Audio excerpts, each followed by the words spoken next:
इन योजनाओं से क्या मिलेगा किसान को? एमएसपी दो। पहला इनका जो अध्यादेश है उसके अंदर क्या होगा, इन्होंने खुली छूट दे दी। किसको दे दी? व्यापारी को, छोटे को, बाहर की कंपनी को या अंदर की कंपनी को। उससे सिर्फ निजीकरण को बढ़ावा मिलेगा। इसको निजीकरण में ले जाने की कोशिश है। सिर्फ ये सेक्टर बचा हुआ था देश का कि इसमें निवेश कैसे हो। किसान चाहे मरो, लेकिन विदेशी कंपनियां और हमारे देश के बड़े बड़े उद्योगपति इसमें घुसाए जा रहे हैं और किसान बर्बाद किया जा रहा है। इस तीनों एक्ट में अगर एक चौथी लाइन सरकार लिख देती कि किसान का एमएसपी से नीचे एक दाना भी नहीं खरीदा जाएगा तो हमें कोई आपत्ति नहीं थी। लेकिन एमएसपी शब्द को इन्होंने छुआ ही नहीं। तो जैसे सब्सिडीज दे रही है सरकार, हमें सब्सिडी नहीं चाहिए, हमें फसल का रेट चाहिए। हमें कर्ज की बात करिए, कर्ज नहीं चाहिए, फसल का रेट दे दो। हमें कर्ज लेने की जरूरत क्या पड़ेगी? सरकार, हमें अनुदान की जरूरत नहीं है, हमें हमारी फसलों के रेट दे दो।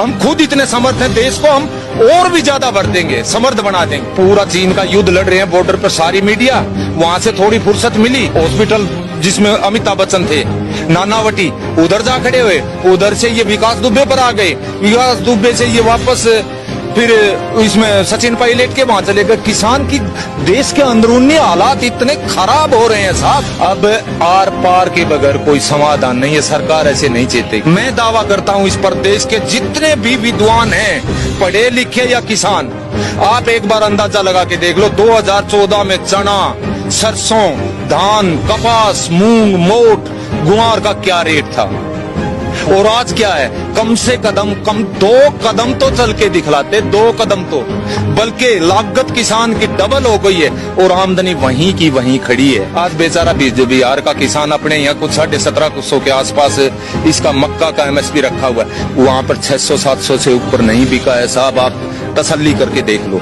धान वहाँ पर 1200 से ऊपर नहीं बिका है, आप तसल्ली करके देख लो। वन नेशन वन मार्केट, मैं मेरे तोसाम का 5 किलोमीटर है, मैं मेरे वन नेशन वन मार्केट का मैं करूंगा क्या? मैं आज तक मेरे डिस्ट्रिक्ट भिवानी के एक दाना नहीं लेके गया हूँ किसी चीज का।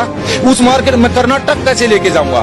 मैं हैदराबाद कैसे लेके जाऊंगा? मैं पटना कैसे लेके जाऊंगा जिसका किराया इतना पड़ा? न्यूनतम समर्थन मूल्य शब्द को छुआ ही नहीं, तो इसका मतलब किसान की बर्बादी के सिवाय इन अध्यादेशों में कुछ भी नहीं है। बड़ी मुश्किल से ये देश खड़ा हुआ था, ये ढांचा खड़ा हुआ था, मंडियों का ढांचा। आज देश में कितने करोड़ों आदमी है जो मंडियों में रोजगार कर रहे हैं। कितना किसान का पैसा लग करके कितने बड़े बड़े शेड खड़े हुए थे, ये उसको ध्वस्त कर देंगे। तो सरकार को जरूरत है ऐसे ऐसे कुकर्मों को सुधारे, जबकि ये रोज एक थैला भर के चले आते हैं। अब तो डर लगने लगा है देश की जनता को, कहीं बाथरूम में से कोई नेता मंत्री ना निकला और आते ही कोई योजना लॉन्च ना कर दे। हम सिर्फ चीन और पाकिस्तान की लड़ाई नहीं, अंदर से देश टूट गया तो पाकिस्तान और चीन हमें तो गुलाम रहना है इनके हैं, फिर वो कर लेंगे।